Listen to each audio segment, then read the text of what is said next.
E aí, galera, agora é a nossa hora de revisarmos. Ei, aula 7.1, essa é a nossa aula 7.2, então você fica afiadinho com o seu material aí. Já pegou? Já abriu? Já identificou tudinho? Já datou? É, porque tem uns que não gostam nem data, professor, aí fica difícil. É bom sempre se localizar no tempo e espaço. Eita, pronto. Bora lá? Aula 7.1 e nós falamos sobre o quê? Caramba, muita coisa. Ai, menino, bota aqui. Aí, ó. 7.2 é essa. Mas aqui atrás, sem maldade, diretor. Muito importante, pessoal, a gente observar isso. O quê? Pode passar, Tatá. A aula, vou fazer esse bate-bola. Se julgar, pode passar, Tatá. E a importância do planejamento. Por que é importante esse planejamento? Nós vimos que existem várias situações que, se você deixar passar durante o planejamento, lá na hora da execução, você... esqueci desse detalhe. Envolve N fatores. Então a gente viu que as definições do objetivo do SAFs pode ser comercial, segurança alimentar ou serviço ambiental. Vamos rever isso aí. E também vamos rever rapidamente característica da propriedade comercial interno e externo, característica da propriedade segurança alimentar interno e externo e característica da propriedade para o serviço ambiental interno e externo. Porque isso, olha só, são três diferentes se for interno e externo, que afetam interno e externamente. Para vegetal, comercial, inserção ou utilização das espécies nativas. Comercial. Qual é a estrutura interna que eu vou modificar, tomando cuidado com a estrutura externa que eu posso afetar? Vegetal e animal. Entendeu? Então, essas estruturas a gente vai avaliar. Aumenta aí, meu diretor. Vocês lembram que a gente estava falando na aula sobre os SAFs lá, que a gente está falando de quintais agroflorestais, pomares agroflorestais, que a gente falou também sobre a questão, Jefferson, prestação de biotecnologias, Sim. Né? Então, tem tanta coisa para a gente por exemplo, extraído desses SAFs. Ou você vai colocar para medicamentoso, ou você vai assim, cara, eu estou trabalhando um negócio aqui, apareceu uma situação aqui, identifiquei um micro-organismo. Aí você vai lá, faz a coleta, leva para o laboratório e pimba! Acha que aquele... Eu não vou falar qual é o micro. Se é um micro-organismo, é um fungo, é uma bactéria, é um verme. Gente, ele tem uma ação celular, uma ação de atividade tecidual, seja ela qual for. Você faz uma patente. E galera, você tá entendendo? A questão de observar é tão importante. O que você está falando ali, eu lembrei de uma situação de um artigo que eu li recente, que olha aqui, tinha ela era, eu não sei se era da biologia, mas acredito que sim. E não pode, o que aconteceu, Jefferson? Ela andando no campus, na universidade, identificou um bichinho, né? Era da área de emologia, era um inseto lá. E no tronco. E era um animal, cara, mas encontrou no tronco da árvore dentro do campus. E, gente, gerou pra ela o doutorado e o pós-doc dela. E ela foi longe? Não foi. Então, às vezes a coisa tá tão pertinho, né? Tá. Tão acessível. Você só precisa ter um olhar atento e, óbvio, estudar. Sabe o que você me fez lembrar? O quê? Rizobium japônico. A bactéria que consegue fazer o desenvolvimento de fixação de carbono foi um agricultor que observou. Olha. Aí tinha um acadêmico testando uma leguminosa. Olha só. E o agricultor que tem a experiência o quê? Empírica. Chamou o estagiário e falou: você tá vendo isso aqui? Não sei o que cresceu mais aqui, não cresceu. Olha a observação. O menino pegou, levou pro laboratório, viu os nódulos. Pronto. É isso aí, galera, é isso aí. Olha. É observar. Vocês têm tesouro. Meu Deus. Então, olha só. Ai! Olha o planejamento. Bora, que agora eu só quero para ver. lembrar. Então, o planejamento é que eu vou colocar, ó. Aqui, vamos botar de canetinha preta aqui, ó. Tem o arranjo do produto, 2. Combinar, né? Arranjo do produto, combinação de culturas, 3. Condições edafoclimáticas e o 4, gente, é a comercialização. O quê? Ou in natura ou vai processar. Né? Isso é animal, isso é vegetal ou isso é intercalado. Outro que nós falamos, Tatá. Trisca. Aí. Mercado interno ou externo, ou insumo. O que é isso, professor? Lembra, tomar cuidado porque quando você fizer o levantamento do seu SAF para não descaracterizar a estrutura. Por exemplo, eu vou ter que fazer alguma coisinha. Quanto de insumo eu vou ter que colocar ali? Ou se eu não preciso, se eu utilizo o próprio insumo. Não é isso? E insumo interno que você quer dizer. Insumo interno, né? Ou você vai inserir. Quanto menos inserir, é melhor. Mais adequado ao E esse negócio da incerteza do mercado é que a gente fala assim, o mercado quer o quê? No SAF, não pensa dessa forma. No SAF é in natura ou você vai processar isso? Vai ver que... Ou você vai extrair. Por exemplo, ninguém quer babaçu. In natura não quer. Mas se você pegar o babaçu, extrair o óleo e pegar a casca, transformar em carvão, biocarvão, vai do mercado. Aí vai daquela da capacidade empreendedorística, né? Se a pessoa, não tão, mas sim, apresente. A forma com que você vai apresentar seu produto pode ser que dê um boom, né? Outra que nós falamos rapidamente, condições de objetivo, comercial, segurança alimentar e serviço. Quando fala de comercial, propriedade familiar, sempre está lembrando que você vai atender, não é isso? Também falamos o que é o mais interessante aqui da segurança alimentar é sempre fazer o levantamento de um produto, né, que não tenha, não quero usar a palavra, mas seja mais tolerante, resistente. Isso aqui não é questão da mandioca. A mandioca, naturalmente, ela não tem problemas fitossanitários em relação a patologias. Então, tomar cuidado, né? Porque quando tu vai inserir ela lá, pode que na floresta tenha, não se sabe. Mas como a mandioca, eu falei uma besteira agora, como a mandioca já é natural, é inata de território florestal, que se faz farinha dela, não tem problemas, tá certo. E também tem questões ambientais, né? Aí nós falamos da caracterização, finalizando aqui a nossa revisão, interna e externa. Então, na propriedade, nós temos que conhecer bem o solo interno, porque se você souber as estruturas dela interna, você vai saber quanto você vai ter que utilizar, se é máximo, médio ou mínimo de interferências. Ou você vai inserir alguma coisa de fora, ou não, se for vegetal, eu produzo essa muda, eu consigo sistematizar isso, um exemplo. Só que tem que tomar cuidado, porque para fazer tudo isso que nós falamos lá anteriormente, precisa de mão de obra. Só que mão de obra, na agricultura tradicional, é uma coisa. Mão de obra nos SAFs, a pessoa, tem gente especializada para fazer esses SAFs que nós estamos falando, tem gente que é especializada, eu sei desse SAF, tudinho, só que eu sou especializado no SAF, na instalação de SAFs para visitar. Ecológicos. Eu não, porque as pessoas hoje estão querendo fazer isso, especializar em se aproximar, né? Do que ainda... Entendeu? Que é o correto. Sabe o que é o correto? Minha base é a medicina. O médico sabe de tudo, mas ele é especializado só em joelho. Você vai lá com coisa na cabeça, ele te caminha. Além de ganhar, ele ganha só para te encaminhar pro neuro. Quem mandou tu procurar o cara do joelho? Tem um que é só ortopedia, tem um que é só... Tá errado? Não tá. Tá certo. Bora. E aí a gente finaliza em relação às máquinas. Finalizar aqui com o ambiente externo. Por que o ambiente interno? O externo é o quê, professor? Tomar cuidado para o que você fizer aqui dentro não afete pelo menos 1 quilômetro do externo, porque os animais, os vegetais não sabem o que é para um país para o outro. Né? Limite, que eu falei limite.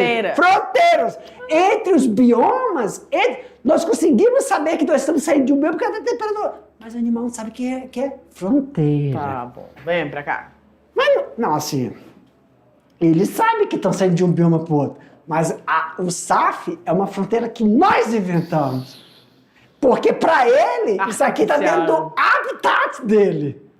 Que ali é só o local onde ele vai lá para tomar água e se alimentar, mas o lugar que ele dorme é outro. Quem colocou o SAF ali? Isso. Ele tá fazendo um percurso e de repente ele se depara com o SAF e fala, isso aqui não tava aqui hoje. Não tava aqui. Não. Aí atrás, meu diretor. Galera. Agora é a nossa hora da atividade. Vocês Daqui a vão ficar pouco aí a gente e a gente volta, tá bom? Tchau.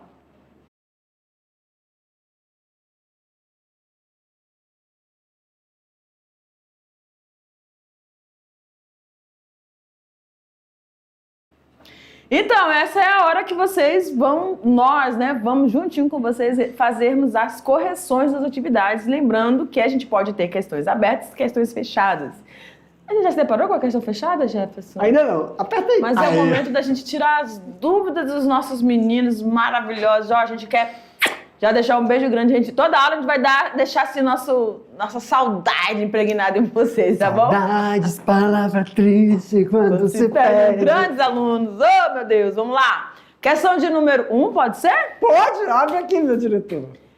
Olha, mas é questão fechada? Não, tudo aberto.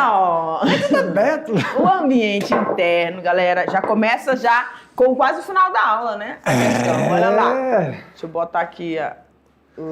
De trás pra frente. Ai, meu Deus, Jefferson. Entendi que era pra pegar o marca-texto.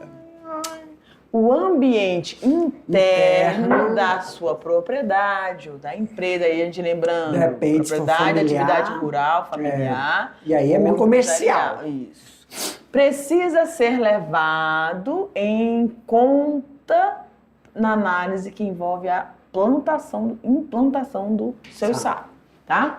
Para isso, o que eu necessito conhecer anteriormente? Para que eu consiga fazer realmente essa implantação de forma eficiente. Perfeito. Eu preciso ter ideia, noção do solo. Aqui...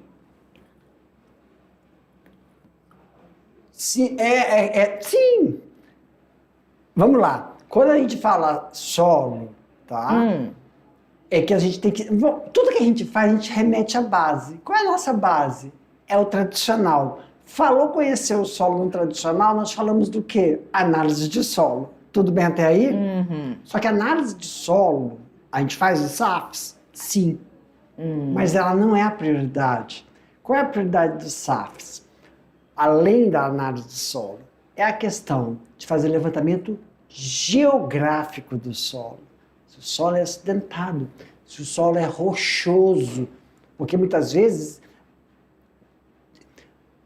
a estrutura do solo, por exemplo, solo de floresta, tem maravilha que fala. Aquelas folhas caídas no chão, como é que chama? Serrapilheira. Serrapilheira. O ambiente onde você vai é um ambiente que apresenta serrapilheira. Então, quando você sabe que é essa serrapilheira, já sabe que o solo é um solo totalmente... Já não faz análise de solo. Isso se o teu SAF for para agricultura. Não faz. Mas se é serrapilheira, não quero dizer que é um solo fraco. Nunca é. Isso é um equívoco. É um solo alto. Ele se nutre, mas para atender uma parte vegetal que está ali. Ele atende aquela parte vegetal. Então não é que ele é... Então, viu? Ele não é para aquelas condições. Então, essas análises que são feitas, para quando você for alterar, você tem que pensar assim, ou você vai alterar, ou você vai aumentar, ou você vai... olha, gente, é uma loucura que eu tô falando aqui contigo, em várias coisas na minha cabeça. Tá, esquece animais. Eu vou colocar, sabe o quê? Eu não vou colocar nem vegetal. Eu vou sistematizar uma árvore nativa que está ali. O que? Árvore? Árvore nativa que está ali. Árvore nativa que está ali. Certo.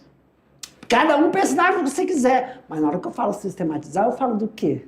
Eu falo de botar em linhas, distância entre plantas, distância entre linhas. Isso tem na floresta? Não tem. Exatamente. Só que esta sistematização só de linha e plantas já pode alterar o quê? a dinâmica dos micro-organismos que mantém aquela serrapilheira.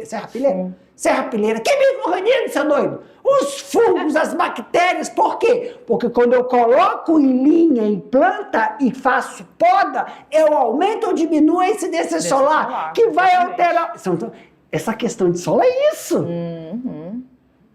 Não é tanto análise de solo. Isso aqui é saber... Aqui, ó. Solo, forma e uso... É como se você estivesse fazendo identificando essas interações... No solo, na de solar. Se eu tenho formiga, se eu tenho micro-organismo, passa, tomata, faz a gradagem, aragem, tudo. Aqui não, tem que ver todo aquele mecanismo. Certamente. É isso. Certamente. Não deixa de ser uma análise de solo, mas totalmente diferenciada. É uma observação do solo. Por exemplo, a serrapilheira está ali, mas eu vejo, professor Jefferson, que tem sementinhas que não são dali, estão aqui. Os passarinhos... Então, como eu vou sistematizar uma coisa se tem pássaro que usa daquela vegetação? E aí, como é que eu faço essa sistematização? Chama Tabita. A disponibilidade... Não é fácil fazer os SAFs. A disponibilidade de água, óbvio que todo ambiente precisa, né, desse recurso maravilhoso. Aí que tá, quando você... E é diferente. Ei! Agricultura tradicional, vou colocar uma apiário, disponibilidade de pelo menos 500 metros. Sim. Tomar cuidado, que esses 500 metros não pode estar muito próximo a uma outra criatura. Oi? É 200? 200 metros do apiário, mais 500 por causa que pode ter o quê? Criações. Deixa eu molhar o bico. Por quê, professor? Porque essa abelha, 500, porque essa abelha vai atravessar para alcançar e tem criação, 500 metros para não afugentar os animais, porque odores podem fazer com que a abelha fique... Entendeu? Então é 500 metros, mais 200 no apiário. Perfeito. Então, quando a gente fala de disponibilidade de água para tradicional, é isso. Mas disponibilidade de água para o SAF é outra estrutura. Por quê? Porque somente o orvalho da noite mantém a umidade e a incidência solar não é tão intensa. Não é isso. Aí você tem que ver qual é a disponibilidade de água, sistema de irrigação, que você faz necessário. Esse tipo de levantamento é diferente. Lindo. Para que não é fácil. Não tem que falar e para. Você tá muito bem. Os cursos, a oferta de mão de Chega obra. minha cabeça pressa. Que maravilha. As benfeitorias. A gente falou lá, né? Isso aí que é o interno, né? As benfeitorias... Não... Do interno. O interno. As benfeitorias vão ter que fazer, porque isso e tudo... a aquisição de Maxi, houver necessidade. Não, sim. Isso tudo... Por que essa questão? Vem cá, Tabita. Por que colocou essa questão, Tabita? Para nós, diretor, essa questão... Ela é muito abrangente. Essa questão é fundamental, porque a gente analisa N fatores dessa questão. E até analisa, porque toda a ação que é feita aqui, aonde? No ambiente interno, é de forma diretamente ligada ao quê? Ao ambiente externo. Sim. Não tem como você realizar a análise do ambiente interno sem pensar no externo. Correto. Corretíssimo. Vamos para a próxima. A próxima questão. Tá. O conhecimento do ambiente externo permite que o produtor rural identifique tanto as oportunidades quanto que as ameaças. Posso só fazer uma coisa? Vamos lá. Se eu fiz o levantamento correto do ambiente interno, eu tenho como ter uma projeção do externo, mesmo sem fazer uma visita em loco do externo? Não é, menino? Explique-se. Se eu fiz um levantamento do ambiente interno de forma correta, eu posso ter em mãos uma projeção do ambiente externo sem ter feito visitação? Sim! Qual a importância disso? Isso, não estou falando que não é para fazer. Sim. Tem que fazer a visitação em loco, ganha mais, porque tem que pagar. Mas é só a profissão que você pode. É só. Bora. O ambiente, quando você tem a projeção, ela te dá a base para você saber o que você vai ter que levar. Olha que coisa maravilhosa. Você sabe o que você leva, porque você já espera uma coisa que você vai ter que Não posso falar recolher, como é? Você vai ter que catar lá, como é que chama na área? Colheita. Colher. Colheita. Para análise, para você fazer esse levantamento. Perfeitamente. Então vamos lá, gente. A questão está pedindo, quanto a este conhecimento prévio, que aspectos devem ser avaliados? Então eu preciso avaliar o espaço de comercialização dos produtos, né, a dimensão, a logística, o mercado de insumos e também a infraestrutura. O mercado de insumos, por que eu preciso observar isso? Em relação ao ambiente externo. Porque o que é que eu vou precisar? Quão distante está? E a disponibilidade, né? É tudo Sabe o isso. que é isso? É quando a gente tenta fazer, puxa, eu vou afetar um indivíduo, um exemplar. Como eu vou afetar? Então eu vou ter esse insumo, não é um insumo tradicional, é um insumo que você produz. Eu não tenho como tirar da minha propriedade. Não, você vai ter que tirar. Não. Isso é externo. Então, desculpa. Esse insumo não é um insumo do interno, é um insumo do externo. O insumo do externo é para você minimizar o impacto que você já viu e previu. Então você produz isso para que aquela ave, aquele animal, diminua então o seu habitat, porque dentro do habitat dele, o nicho está dentro da minha propriedade. Tem um determinado nicho que está na minha propriedade. E eu vou fazer esse insumo, fazer ele recuar. É uma forma de amenizar o impacto. Nós estamos falando do externo, não é do interno. Perfeito. Questão de número 3, porque a gente não tem mais tempo. Alguns estudantes podem ter falado, só não comentou isso, não comentei mesmo não, não lembrei só agora. Mas foi dado agora. Os objetivos para atendimento... Isso vai ser cobrado? Com certeza. Os objetivos para atendimento das necessidades existentes na propriedade familiar ou empresas rurais devem ser bem definidos. E eles podem ser o quê? Comerciais, segurança alimentar e serviços ambientais, tá bom? Então, pontuamos muito bem na revisão, durante a aula. Vamos para ponto 4. Identificar a estrutura e os serviços em sua região é de suma importância para a correta implantação dos SAFs. Relacione, então, alguns dos serviços e estruturas que são propostas aqui. Então, as estradas, vias de acesso, as condições apropriadas para o tráfego, formas e locais de armazenamento, né? Serviços de assistência técnica, assistência rural, disponibilidade de acesso à tecnologia, acesso ao crédito rural, preços... Aí, lembrando daquelas serviços que a gente falou lá da turística. Os nomes, Tabita, são iguais ao tradicional, mas a demanda é diferente. Esse crédito rural aqui, se você constatar que é da familiar, então você não vai para crédito, não vai para banco, você vai para o governo, vai lá para o Ministério da Desenvolvimento, né? Agronegócio, processamento e escoamento, tá ok? Tá. E a quinta já veio premiada, conhecer o ambiente interno e externo para a implantação de um sistema agroflorestal em sua propriedade permite ao produtor identificar os pontos fracos que devem ser melhorados para não comprometer o negócio. Vários são os requisitos, né, a serem observados quanto ao custo do empreendimento. Identifique quais os principais. Então, aqui, aquisição de mudas, preparação da área, compra de insumos, tá bom? E caso o produtor não disponha desses recursos necessários para adequar o projeto e buscar linhas de crédito disponíveis para as instituições financeiras. Ok, galera? Eita, eu acho que tem mais uma, hein, Jefferson? Mais uma, Tabita, mais tem não, Jefferson. Galera, finalizamos mais uma aula. A gente se encontra com muita saudade para a próxima. Tchau.